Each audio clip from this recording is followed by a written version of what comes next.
And hello, Jet fans. This is Rich Sports Talk. Thank you so much for joining us here today.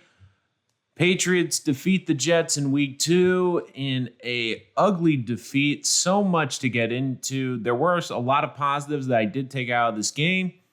We will get to that in a bit. The trending topic around the New York Jets that has nothing to do with on the field, but we have to start with every episode the same way, which is the most important figure of the Jets, Zach Wilson.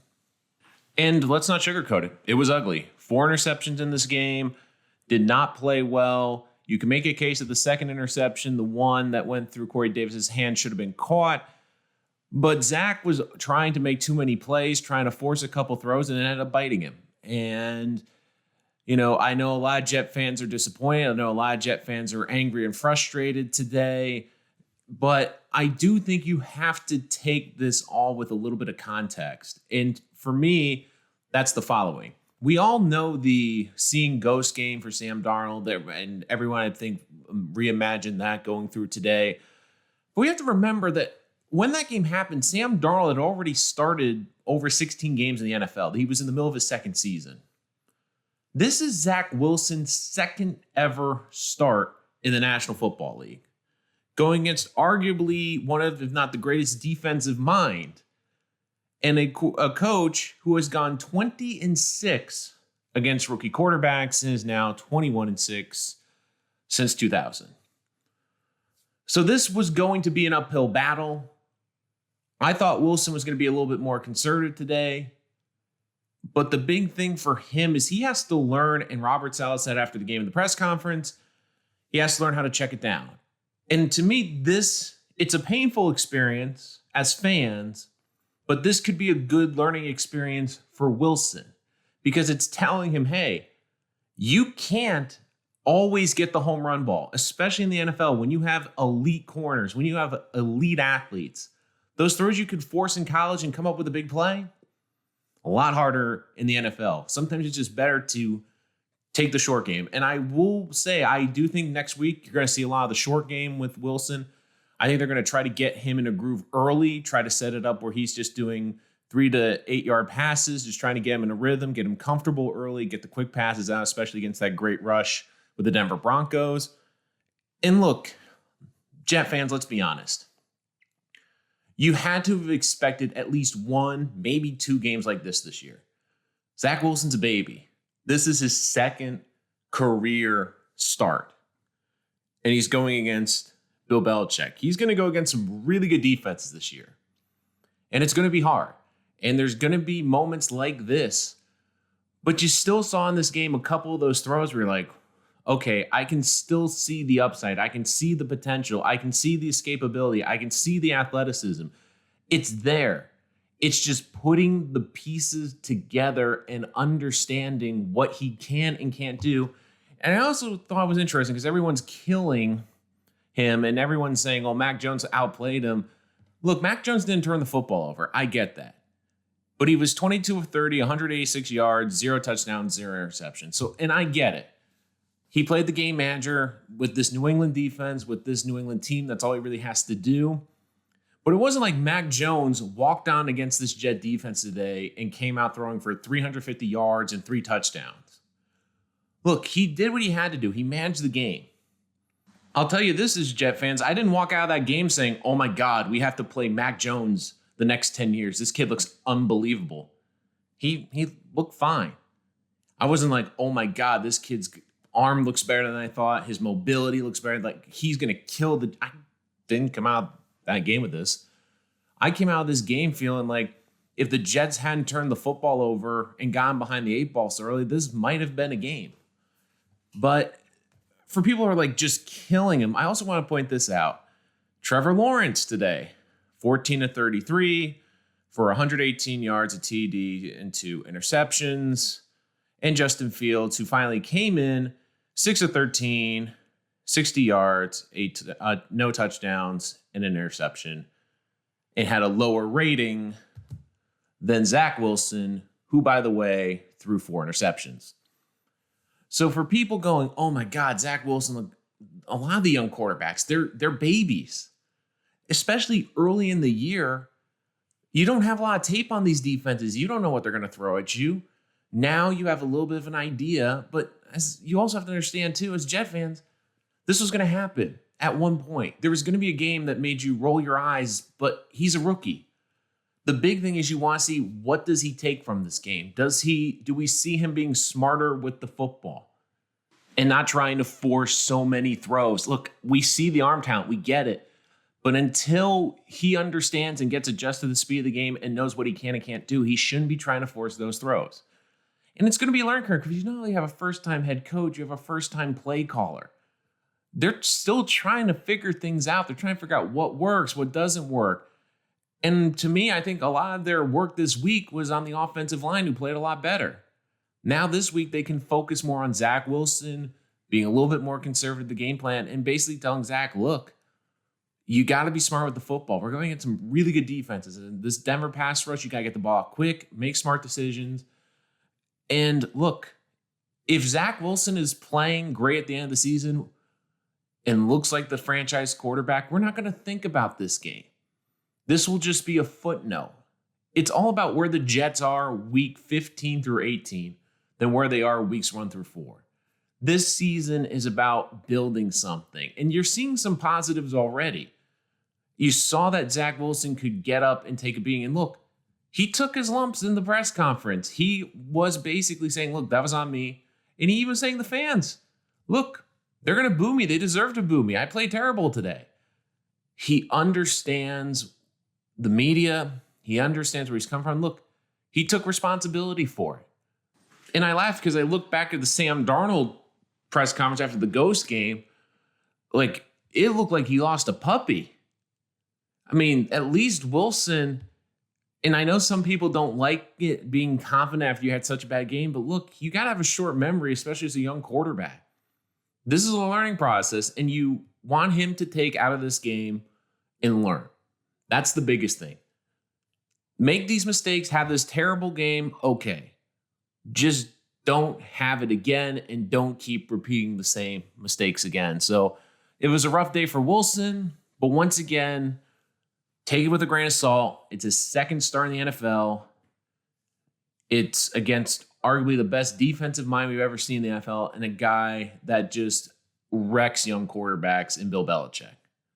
I mean, if you were going to say you didn't want to face a certain defensive coordinator in this division or defense, you would say probably the Patriots within the first 6 weeks, and the Jets are going to get them within the first 8 weeks twice.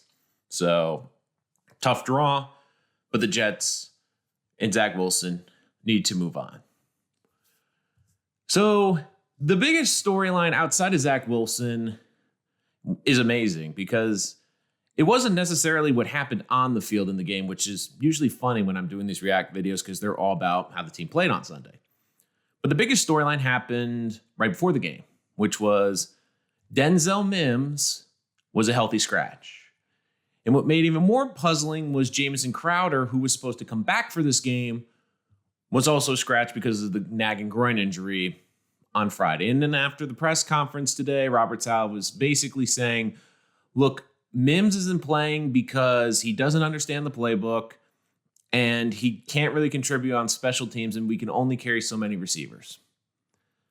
I have a lot of thoughts on this, and I'm actually going to do a full episode on Denzel Mims this week, specifically really go deep into it, why it's not working, why it's an odd fit, why the coaching staff, it's just not gelling right now, and what can happen over the remainder of the season. That's coming out later this week, so make sure you subscribe so you don't miss that. So I'm just going to give basically a little bit of what I think about this whole situation. And for me, I love Robert Saleh. I've loved what he's been doing. I love the culture he's bringing. There's a lot of things I like about Robert Saleh, but this is the one thing that I completely disagree with him on, because I understand that Denzel Mims had the food poisoning and got behind the 8 ball in terms of learning the playbook. I understand that. I understand that there's guys on this team that fit this scheme better. I get it. But the Jets also have a weapon that's 6'2" and can run a 4.3. There aren't many people on the planet that have that combination. And I understand that you brought in Davis, you love Elijah Moore. I get them maybe being ahead, and to an extent, maybe even Keelan Cole because he's a veteran. But you cannot sit there and tell me that Jeff Smith and Braxton Berrios are more talented. If you want to say Braxton Berrios needs to be out there because he's a good kick and punt returner, fine. I get that. I understand that. But when I'm seeing this team throwing to Croft, their tight ends, I'm going, you can't even put a big Denzel Mims in the slot and use him as like a hybrid tight end, maybe? I'm looking on the outside, the pick that was thrown for Elijah Moore, and I love Elijah Moore, and I think he's going to be a very good receiver. But I think to get him going, they need to play him in the slot. They need to get him going. And instead of throwing all these passes over the middle to Braxton Berrios, why not have it be Elijah Moore and have Denzel Mims lamp on the outside? You can't tell me that Denzel Mims on that 3rd and goal when this was still a game and the Jets ended up kicking the field goal after running it 3 straight times. You can't tell me that Denzel Mims in that situation, you throw a jump ball in the end zone, let him try to make a play. That big buy in the red zone wouldn't be helpful. And look, it would have been one thing if Keelan Cole today started alongside Corey Davis and Elijah Moore was in the slot the whole game. Fine, I could understand that. Keelan Cole barely played. I kept seeing Braxton Berrios and Jeff Smith, and I'm thinking to myself, Denzel Mims not out there? And I get the whole idea about scheme fit. I get understanding the playbook. I get it. But as a coach, you also have to put players in that can make an impact. We saw it last week when Mims had the great catch in Carolina. To me, the Jets have to get Denzel Mims in the lineup. This is a lineup that they don't have a ton of weapons. They don't have a guy that's a 4-3-6-2 guy. Corey Davis is great, but he's not as explosive as Denzel Mims could be potentially linear down the field. But I'm going to get into it. I have some theories about what the Jets could do, pieces that they should move around to get Mims playing time, why it makes sense to give him more playing time for either the short term or the long term.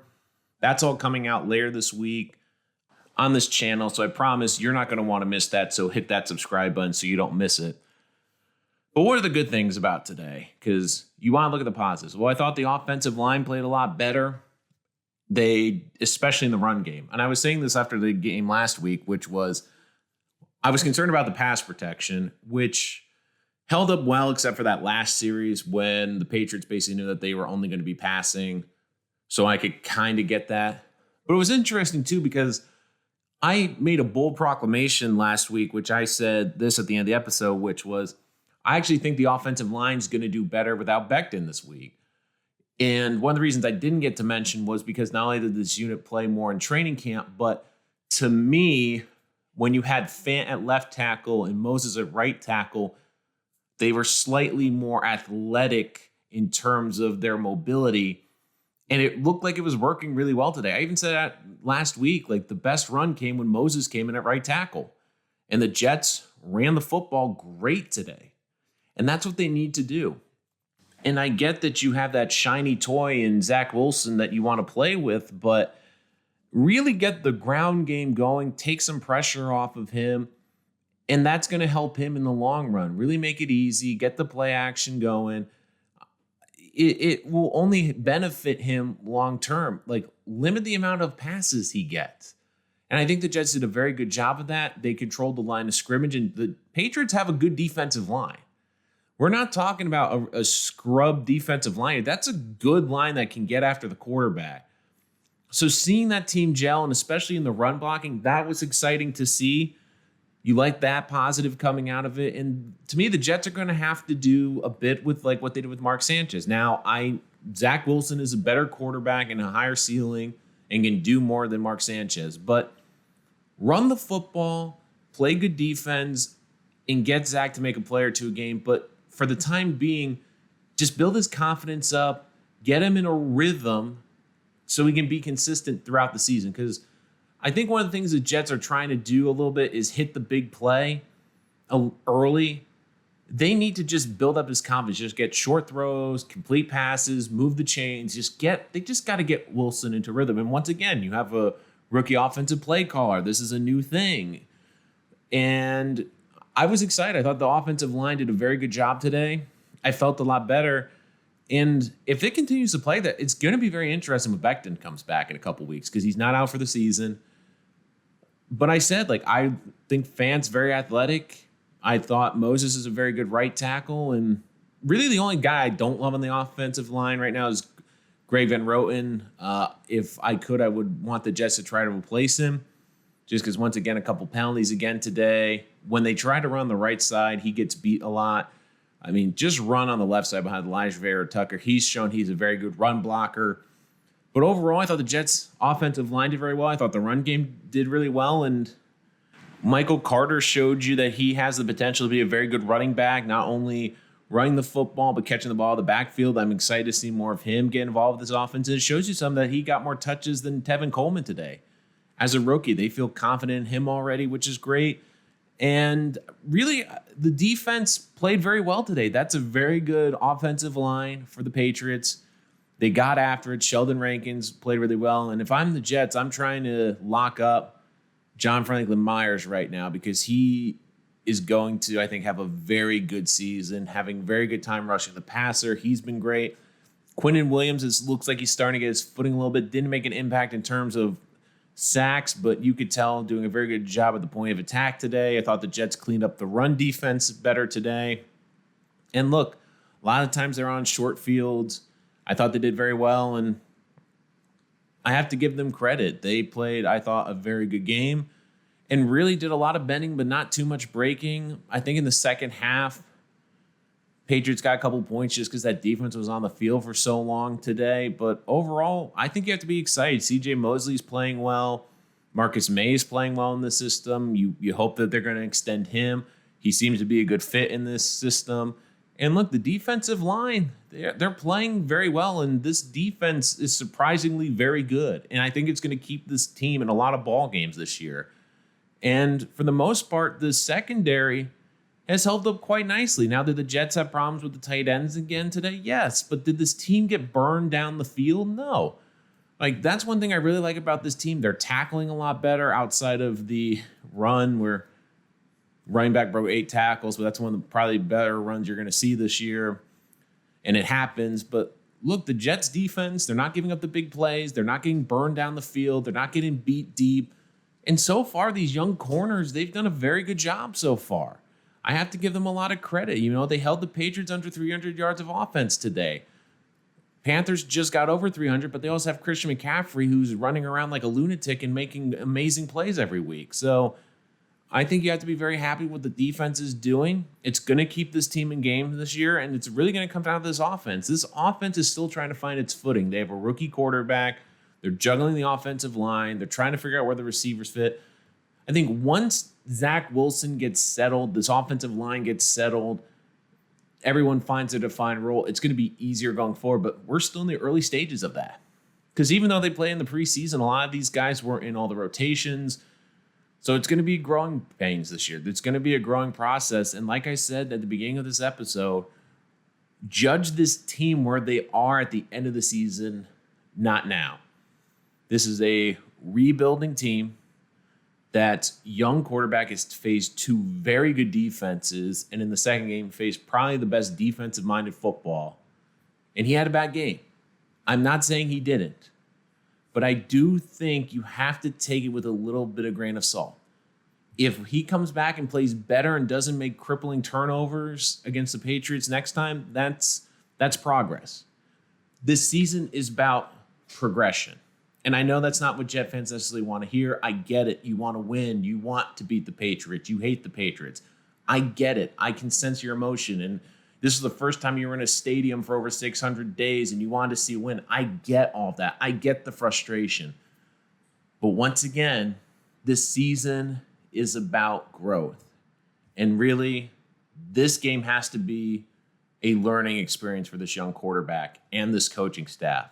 If they can build off of that and learn from it, and we don't see that at the end of the season, this game just becomes a footnote, that's fine. But this cannot become a weekly occurrence where the quarterback is forcing throws. Because then the Jets, they cannot win like that. So this is a learning experience for all parties.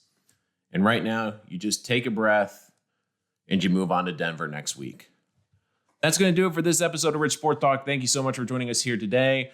Once again, we're doing a full piece on Denzel Mims, where he fits with the Jets and what the Jets can do with him and why the Jets have been putting him on the bench. That's coming out later this week. So make sure you hit that subscribe button so you don't miss that release. I promise you're not going to want to miss that. But until next time and until week 3, I'm Nolan Rich, and this is Rich Sports Talk.